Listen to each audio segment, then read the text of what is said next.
Olá, boa noite, seja bem-vindo à TV Norte Tocantins. Estamos chegando com mais uma edição do nosso Norte Entrevista. O Tocantins inicia o ano de 2022 em meio a uma crise decorrente da bacia na cheia. A bacia do rio Tocantins, agravada pelo crescimento dos casos de dengue e a dificuldade de combate aí ao Aedes aegypti, né?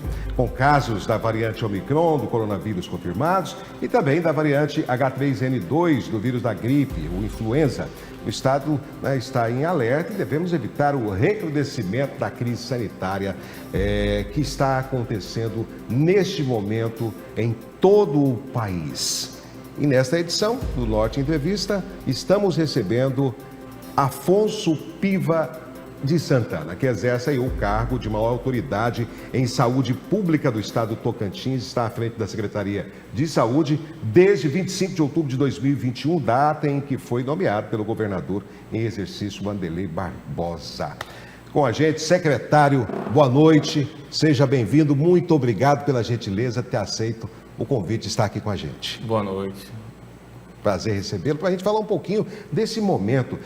Secretário, nós já temos casos confirmados da variante Omicron do coronavírus, uma variante que aparentemente ela se demonstra ser menos letal e mais contagiosa. O que o governo está realizando, já tomou aí ou pretende tomar diante dessa incidência dessa variante? Quais as ações já? Que nem você falou, nós já temos observado que ela se contamina mais rápido, porém as pessoas que estão sendo contaminadas não estão agravando. Inclusive, nossos dados mostram que nossos níveis de leitos de UTI não está sendo tão alto que nem antigamente. Porém, nós temos o LACEN, que é o nosso Laboratório de Saúde Pública, que está diferente do início da pandemia, ele está extremamente fortalecido, a equipe é muito boa. Nós estamos com estrutura, a gente tem ainda um convênio junto, um convênio com a Universidade Federal, que nos ajuda nisso também. Então, a gente está observando e fazendo análise da contaminação. Graças a Deus, até hoje, a gente já constatou um paciente, está vendo outros que estão aumentando os casos, porém não está agravando.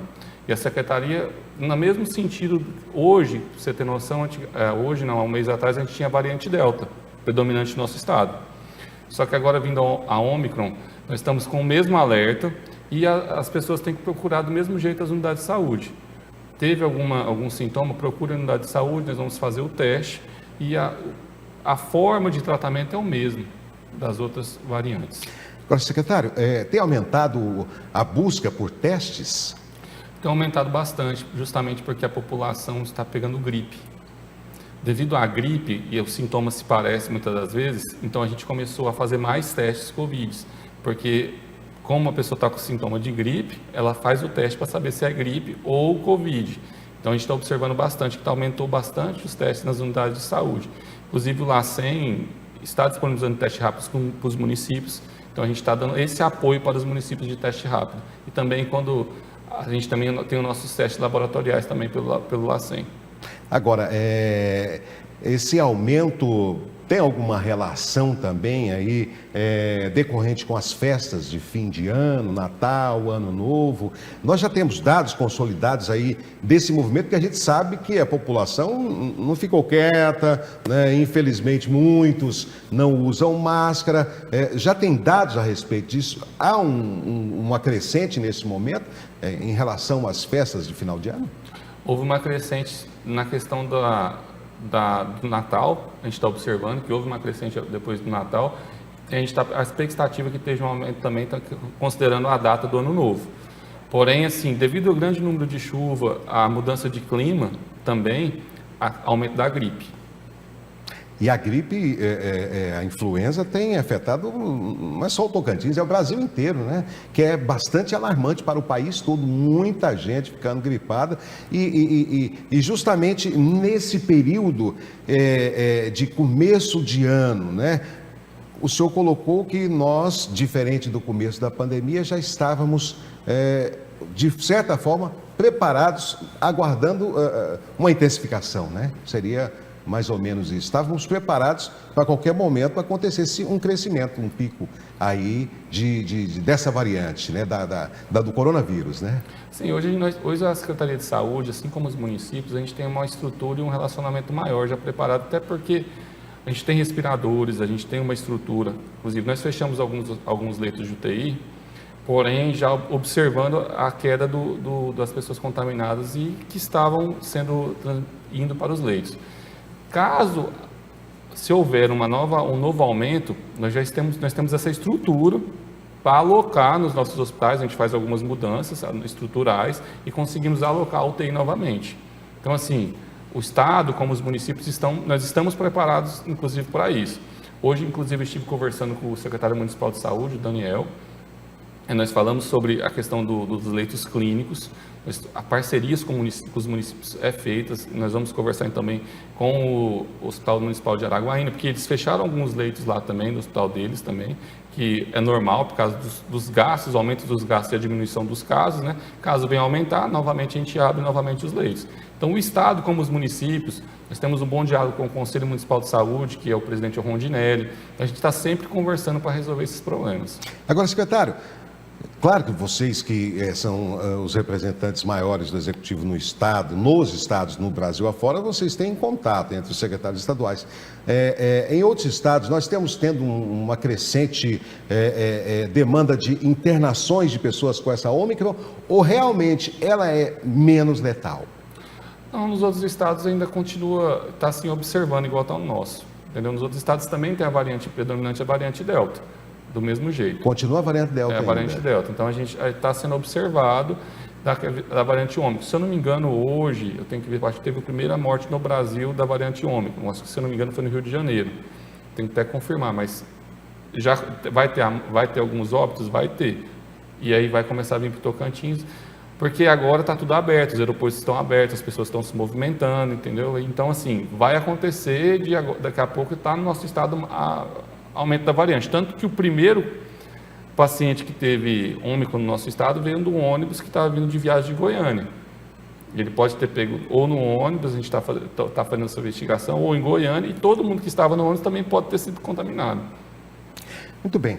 E para o Carnaval, o planejamento aí da gestão executiva do Estado terá indicação ou até mesmo um decreto para que não haja essa promoção de aglomeração? Como é que está esse estudo? Vocês já têm conversado a respeito disso? Porque o Carnaval está aí, né?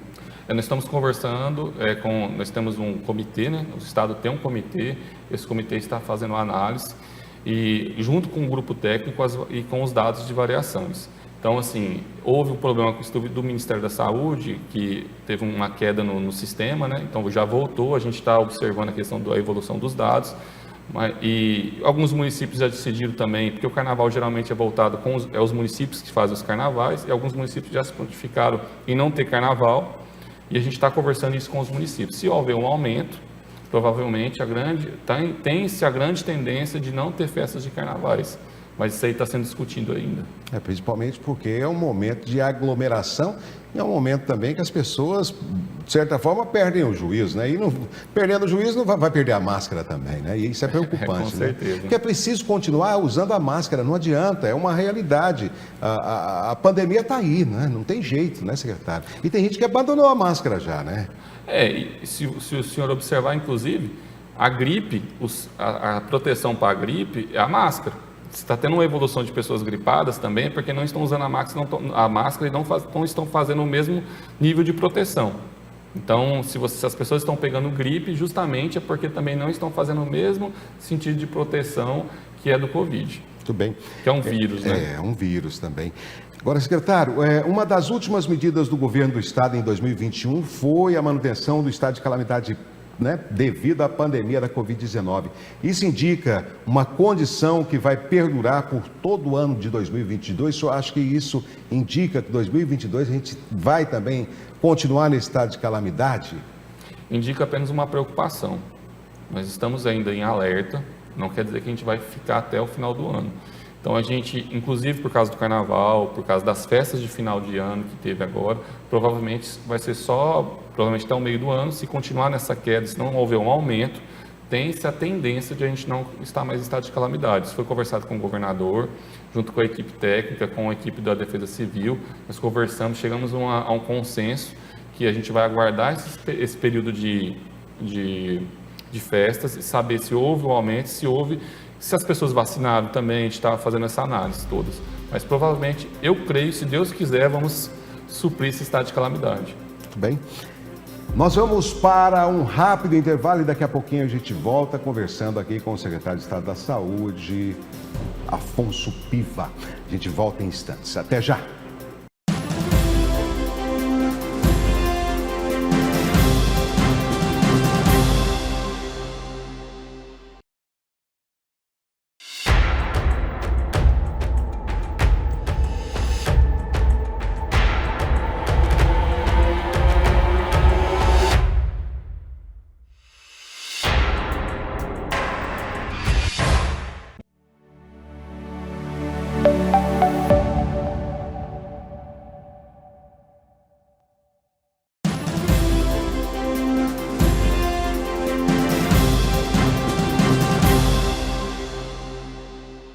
Muito bem, já estamos de volta com o Norte Entrevista e hoje recebendo aqui em nossos estúdios o secretário de Saúde do Estado, Afonso Piva.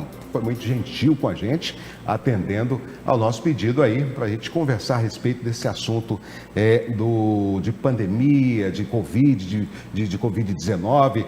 E além da pandemia, secretário, nós temos outro enfrentamento urgente, né, com o crescimento aí dos casos de dengue em todo o estado. Há medidas de enfrentamento aí da dengue em curso, secretário? Há medidas, mas assim, a questão da dengue, ela é também a conscientização da população. A população tem que ter a consciência que ela tem que olhar o quintal, tem que ter a limpeza nos seus ambientes, porque o mosquito se propaga dessa forma. Os municípios não estão medindo esforços, eles estão entrando em contato com a gente está disponibilizando aquela questão do carro fumacê, só que nós não conseguimos disponibilizar 139 carros ao mesmo tempo. E os agentes de saúde estão indo nas casas, segundo os nossos prefeitos, e fazendo esse combate, ajudando nisso. Só que a população tem que ajudar. Diferentemente da gripe e da Covid, eu não tenho vacina para dengue. Eu não tenho vacina. Então, a vacina para dengue, eu falo que é o cuidado da população no seu ambiente. Nos terrenos, observar se os terrenos próximos às suas casas, se tem lixo, se está acumulando água de alguma forma e fazer essas limpezas. E cobrar junto com a prefeitura e trabalhar com a prefeitura ajudando isso aí, vai ajudar o Estado, vai ajudar as unidades de saúde.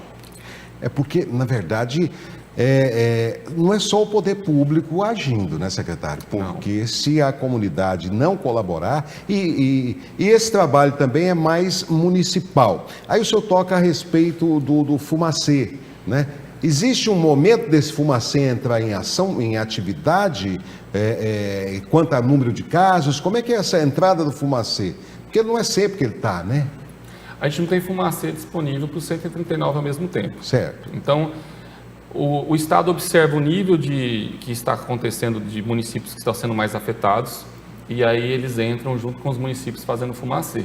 Só que o fumacê, segundo a minha equipe, inclusive a equipe técnica, ela não consegue atingir lá dentro da casa. Ela vai na rua, vai atingindo, vai ajudando. Mas o mais importante é, por exemplo, o município também ir com aquelas bombas costais e fazer também o serviço dentro das casas das pessoas e nos ambientes. Esse é um fumacê trabalho... vamos dizer assim, uma coisa meio que... É um percentual muito baixo para ajudar a população a não ser atingida pela dengue. Agora, secretário, esse é um trabalho aí que precisa ser fortalecido pelos municípios, né? Porque isso é os agentes municipais de saúde que fazem esse trabalho, essa varredura, né? Os municípios têm cobrado. Como é que está a relação do senhor com os secretários municipais efetivamente em relação à dengue? Não, os municípios têm cobrado, estão trabalhando, estão preocupados. Vários prefeitos e secretários municipais de saúde já foram lá no meu gabinete, nós já conversamos, foram com alguns deputados, inclusive, preocupados com a situação da população. Porém, que nem eu falei anteriormente, a população tem que fazer a parte dela. Se a gente deixar, por mais que eu fale assim, a responsabilidade não é do Estado, é do município. A gente ajuda com fumacê, com algumas estruturas, e a responsabilidade é do município. Mas se a população também não fazer, o município não tem agentes de saúde suficiente também para olhar tudo. Então, a população tem que ser consciente nessa situação. Agora, secretário, em relação ao combate a esse mosquito vetor, o senhor já fez essas pontuações, essas colocações, esse aumento se deve, a gente sabe que é o período de chuva, né? Agora, existem regiões mais afetadas? A Secretaria já tem alguma informação a respeito? A região norte, região sul, Bico do Papagaio, como é que está isso? Nós temos alguma região que está sendo mais afetada ou isso é geral? Tem alguns municípios mais afetados, assim, não regiões, a região norte, ou região sul, ou região centro. Tem alguns municípios que estão sendo mais afetados. Palmas tem uma quantidade maior de pessoas afetadas, também porque é a maior população do nosso estado. Sim. Agora tem outros municípios do interior, se eu não lembro o nome agora, mas tem alguns municípios que tem uns 10 municípios à frente de Palmas em níveis de contaminação, olhando a questão de população. Hoje no estado nós já temos números em relação a pessoas contaminadas já com a dengue no estado? Se eu não me engano, o último número que eu vi estava em 5.900 e a gente tem suspeita de quase 9.000 pessoas. Então, e o tratamento da dengue é na unidade de saúde, tomando soro. Então, muitas vezes as nossas unidades de saúde estão cheias porque tem muita gente contaminada com dengue. Agora, e parece muito, né? Dengue, a influenza, tudo é muito parecido, né? As gripes, né? E ainda o Covid, né? Os sintomas se lembram muito. Muito parecido, não é? E por isso que o aumento do nosso teste de Covid está acontecendo. Porque muitas vezes os sintomas se parecem muito e a pessoa vai lá e está fazendo teste de Covid. E a gente vai fazer, porque a gente está preocupado também, porque o Covid ele não pode estar junto. Então você tem que fazer o teste, inclusive, o teste tem que ser feito para depois colocar a pessoa em isolamento. Agora, quando a pessoa procura lá e faz, geralmente o primeiro teste é o de Covid, né? Que estão sendo realizados. O primeiro teste é de Covid. O teste de dengue é só se a pessoa pedir? Como é que é isso? Como é que as secretarias estão agindo em relação a esses testes, ô secretário? Geralmente as unidades de saúde, elas têm alguns laboratórios que prestam serviço. Então esses laboratórios já fazem os testes, né, laboratoriais para ver qual foi o sintoma, qual que procedeu com o paciente. Muitas vezes também faz o tratamento do paciente, viu que não é Covid, faz a coleta e manda até para o LACEN para a gente fazer os testes também, quando a unidade não tem laboratório. E aqui no Tocantins nós temos o LACEN que faz isso, e alguns que é estadual, e os laboratórios particulares aí da iniciativa privada. Vocês estão trabalhando em parceria com esses laboratórios também, ou é só o LACEN mesmo que faz esse trabalho de exame para vocês? As nossas unidades de saúde têm os laboratórios que fazem os exames, e alguns municípios também têm os seus laboratórios que fazem os exames. Isso aí não é só o LACEN que faz os exames, sim também a questão dos laboratórios privados que prestam serviço para as unidades públicas. Falando em iniciativa privada, como é que está a relação da Secretaria com os hospitais, aqueles particulares, que terceirizam os leitos para a Covid-19, né? Para a Covid que ficaram ano passado, esse ano, estão todos, a relação está boa, está todo mundo já se conversando, se caso acontecer uma crescente nessa onda, principalmente pela Ômicron chegando aí. Como é que está esse trabalho de vocês, da Secretaria? Hoje nós temos alguns hospitais privados que prestam serviço para o Estado, nós temos um credenciamento aberto, inclusive, eu tenho um credenciamento de UTI, tanto da UTI Covid como da UTI normal, tanto adulto, pediátrico. Então nós estamos contratando as UTIs no privado, e se caso tiver o aumento também, a gente pode requisitar o leito de UTI, é uma normativa do Estado. A gente faz a requisição dos leitos de UTI para atender a população, pensando na população. Nós já temos um preço que nós pagamos, que já foi pactuado em CIB, em conselhos, entendeu? E esse preço, inclusive, ele sai até mais barato do que a minha UTI utilizada no Estado. Você vê que a gente até já foi feito isso o ano passado, a gente está seguindo com esse mesmo preço. Hoje nós estamos com muita gente internada, como é que está a situação assim? Vamos passando, secretário. Temos muitas UTIs ocupadas, como é que está? Temos, é um problema muito sério que nós temos no nosso estado, que já vem de anos. Nós temos problemas com UTI pediátrica, com UTI neonatal, nós temos com UTI adulta. E o estado, assim que o governador Vanderlei assumiu, e uma das ordens foi, Afonso, a gente tem que humanizar e não deixar a população morrer. Nosso governador pensou e me cobrou bastante, me cobra todo dia, viu? Todo dia ele me liga praticamente, Afonso, como é que estão os corredores dos hospitais? Como é que estão as cirurgias eletivas? É uma questão que é diária, a cobrança é diária. Mas é muito bom o trabalho com ele, que tudo que nós passamos tecnicamente, ele aceita. Inclusive, quando nós fizemos o credenciamento nós fizemos o credenciamento de UTI, que vai, inclusive, nós já empenhamos para uma empresa, que vai ter mais 10 leitos de UTI em Palmas. O aumento desses leitos de UTI, eu consigo fazer mais cirurgias de alto risco. Ou seja, cirurgias de neurologia. Uma equipe fantástica que a gente tem lá, os médicos de neurologia, mas eu preciso de leito de UTI muitas vezes para eles fazerem as cirurgias.